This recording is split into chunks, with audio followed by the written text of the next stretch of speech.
अस्सलाम वालेकुम जी हाँ, खुश आमदीद कहती हूँ मैं आपको चैनल पे। तो जी आज मैं बनाने वाली हूँ मैरिनेटेड बीफ बनाऊँगी। मैरिनेटेड बीफ बनाने के लिए सबसे पहला काम क्या करना है जी, बीफ लेना है हमने 1 किलो ये बीफ है। तो जी उसके बाद जाएंगे 3 अदद हरी वाली मिर्चें जाएंगी, चंद इसके अंदर जाएंगी काली मिर्च, और ये जो छोटे छोटे टुकड़े दालचीनी के जाएंगे इसके अंदर। ये 1 कप दही है ये भी जाएगा, और 1/2 टी स्पून जाएगा साबुत धनिया, 1/2 टी स्पून ही जाएगा इसके अंदर ज़ीरा, 1 टेबल स्पून है ये लहसुन अदरक का कुटा हुआ है। तो लहसुन अदरक दोनों 1 टेबल स्पून है ये, ठीक है जी। उसके बाद जाएगी अजवाइन 1/4 टीस्पून जाएगी, और ये जाएगी इसके अंदर नमक जाएगा 1.5 टेबल स्पून, और उसके बाद इसके अंदर जाएगी इसके अंदर पिसी हुई लाल मिर्च, कुटी हुई लाल मिर्च, और हल्दी जाएगी इसके अंदर। ये 1/2 टेबल स्पून है और ये 1 टेबल स्पून है। तो सिरका भी जाएगा इसके अंदर। तो चलिए सबसे पहले क्या करना है, मैंने इन सारी चीज़ों को कूट लेना है। ज़ीरे साबुत धनिया को भी कूट लूँगी, ज़ीरे को भी, ये काली मिर्च को, दालचीनी को भी, और ये अजवाइन को भी। इन सब चीज़ों को मैं कूट लेती हूँ। अच्छा जी, ये मैंने सारे साबुत मसालों को कूट लिया है। काली मिर्च को भी कूटना है, पिसी हुई नहीं लेनी, कुटी हुई लेनी है, और फ्रेश कुटी हुई लेनी है, ठीक है जी। उसके बाद इसके अंदर ना, बीफ के अंदर मैंने ये सारी को इस तरह फैला देना है, ठीक है। चलें जी, ये वाला जो है ये इनको भी इसी तरह ही इसके ऊपर फैला देना है, ठीक है। चलें जी, ये भी हो गया। और ये जो दही है इसको एक दफ़ा बीट कर लेते हैं। बीट करने का मकसद सिर्फ इतना ही है कि इसकी जितनी भी गुठलियाँ होती हैं दही के अंदर वो निकल जाए।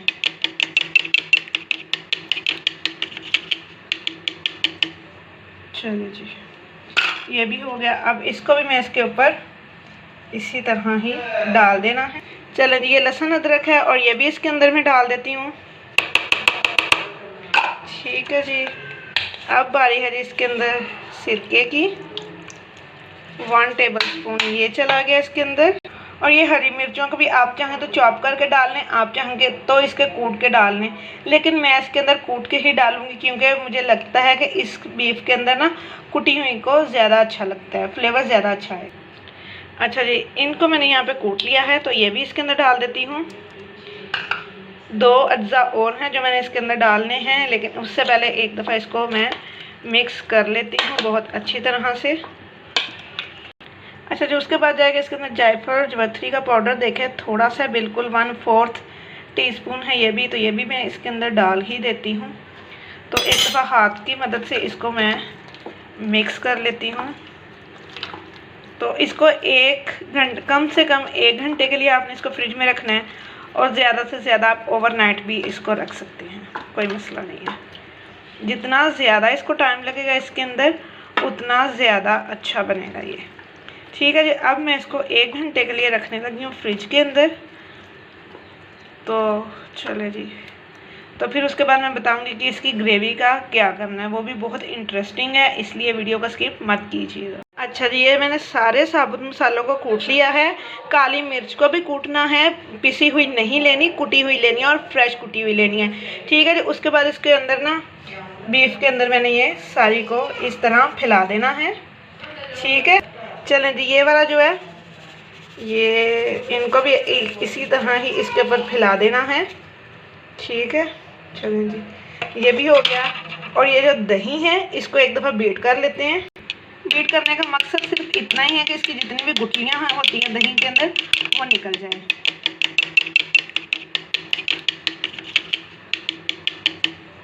चलिए जी, ये भी हो गया। अब इसको भी मैं इसके ऊपर इसी तरह ही डाल देना है। चलो जी, ये लहसुन अदरक है और ये भी इसके अंदर मैं डाल देती हूँ, ठीक है जी। अब बारी है जी इसके अंदर सिरके की, 1 टेबल स्पून ये चला गया इसके अंदर। और ये हरी मिर्चों को भी आप चाहें तो चॉप करके डाल लें, आप चाहेंगे तो इसके कूट के डाल लें, लेकिन मैं इसके अंदर कूट के ही डालूंगी, क्योंकि मुझे लगता है कि इस बीफ के अंदर ना कुटी हुई को ज़्यादा अच्छा लगता है, फ्लेवर ज़्यादा अच्छा है। अच्छा जी, इनको मैंने यहाँ पे कूट लिया है, तो ये भी इसके अंदर डाल देती हूँ।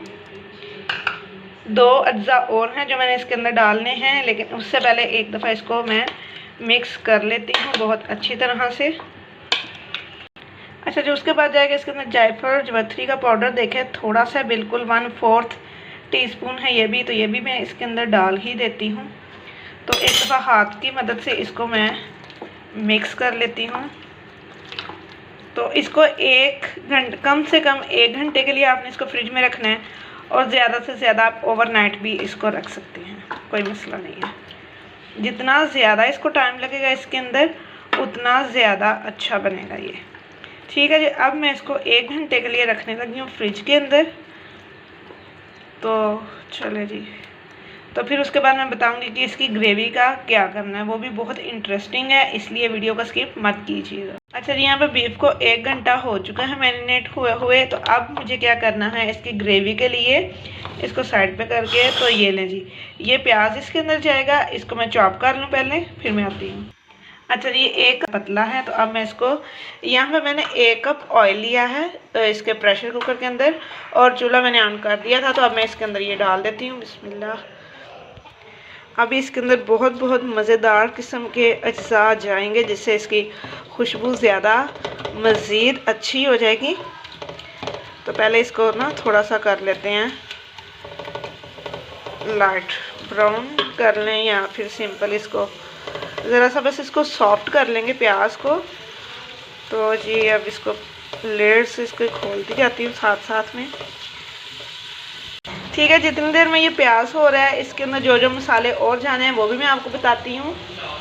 और इसके अंदर जाएगा तेज़ पत्ता, छोटे हैं तो 2 डालने, बड़ा है तो 1 डाल लें, ये छोटा था तो इसलिए ये मैंने 2 लिए हैं। और जिसके अंदर जाएंगे ये 3 लौंग, 2 बड़ी इलायची जाएंगी, इनको मैंने तोड़ लिया है। तो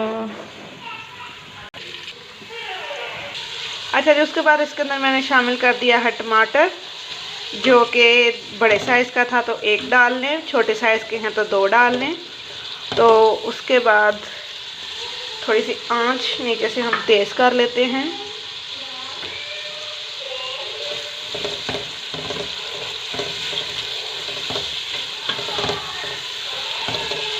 यहाँ पे ना मैं 1 हरी मिर्च भी इसके अंदर काट के डाल रही हूँ।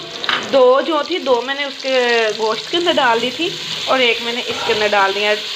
डिपेंड करता है कि आप कितनी स्पाइसेस यूज़ करते हैं, कितनी खाना चाहते हैं, आप उस हिसाब के साथ डाल सकते हैं। उसमें ही डालनी है जो कि गोश्त के अंदर मैं डाल चुकी हूँ, मैंने और इसके अंदर यूज़ नहीं करनी।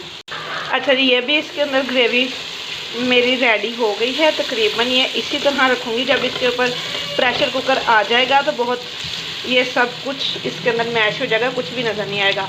तो जी अब इसके अंदर मैं शामिल कर देती हूँ बीफ, बिस्मिल्लाहिर्रहमानिर्रहीम अंदर डाल देना है। ठीक है जी, तो अब इसको एक दफ़ा मैं हिला लेती हूँ। बहुत अच्छा, बहुत ज़बरदस्त और बहुत ही ये मज़े का बनता है। जो एक दफ़ा खाएगा वो तो इंशाल्लाह इसको बार बार कहेगा तो जी ये मुझे बना के दें।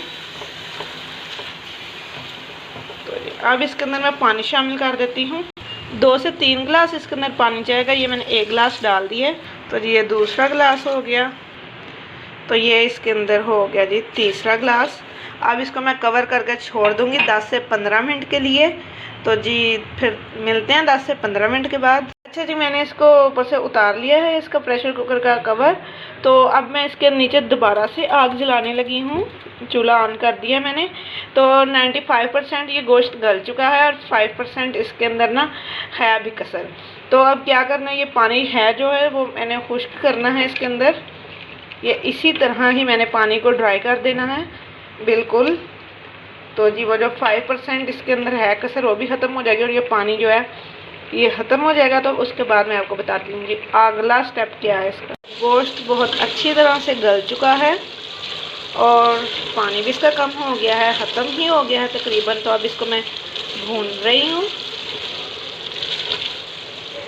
तो जी अब इसको ना फाइनली ये मेरा रेडी हो गया है, बहुत अच्छी सी खुशबू आ रही है इसकी। इस तो जी गरम मसाला पाउडर जाएगा इसके अंदर, 1/4 टीस्पून डाल दिया मैंने।